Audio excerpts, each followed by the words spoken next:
Okay, so guys, I'm going to show you a little bit of how to use Cami.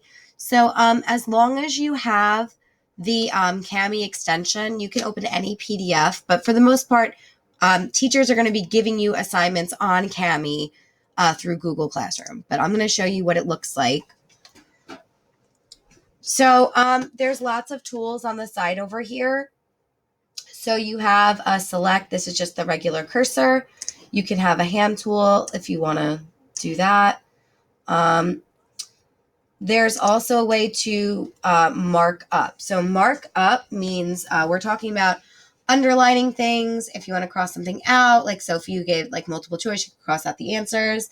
There's a box highlighter and a text highlighter. So what's really cool about this is that you can highlight certain things. So if I was like, Tim forgot his math book, I could highlight that yellow. And so I could say that that's the cause. And then if I wanted to say, because he forgot his math book, he was unable to complete the work, I could do that a different highlighted color too. If I wanted to highlight the whole thing, that's what the box highlighter is for. So obviously the box highlighter is better for when you're reading, long paragraphs, or when we give you any of those, the writing pieces that you have to read an article or something. That's good for that. You can also underline things. So if I wanted to underline Aaron's car had a flat tire, I can click on that. It'll underline it for me in the color that I want. Okay, you can also, a really important feature is this text box.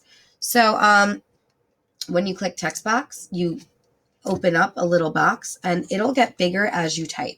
So Tim forgot his math book. That is the cause. And then I can write my effect. You can move it. If you want, you can make it bigger before you write, whatever.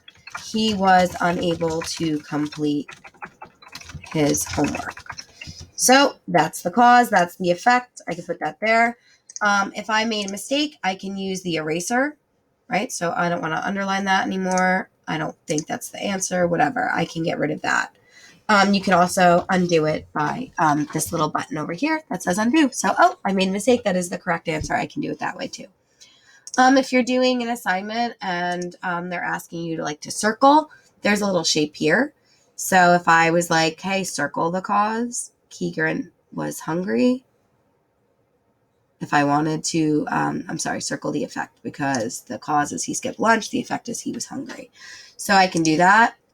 You can put a square, a rectangle around things. You can underline with this line too. They also give you the degrees, which we don't really do, but if you ever need it, it's there. So all that stuff is there. You can draw directly on things too. Obviously, it's going to be a little trickier to draw on the computer screen, but it is helpful. You can change how thick you want it. So if I want a thick line, that's really big, I can do that. You can change the colors again to whatever you want. So if I wanted to make a big red circle around this, I could. I wouldn't recommend writing with this. It's kind of like writing on the smartboard. It's a little tricky, so I wouldn't recommend doing that. It's very messy, but if they give you one-word answers, you can do that. So that's really a lot of the main tools we're going to be using. The teachers have a different edition, so I don't know if you guys are going to get the upgraded version, but for right now, this is just to introduce you to Cami. And it's supposed to make your lives a little easier. So if you have any questions, please ask your teacher. Okay, thank you. Bye.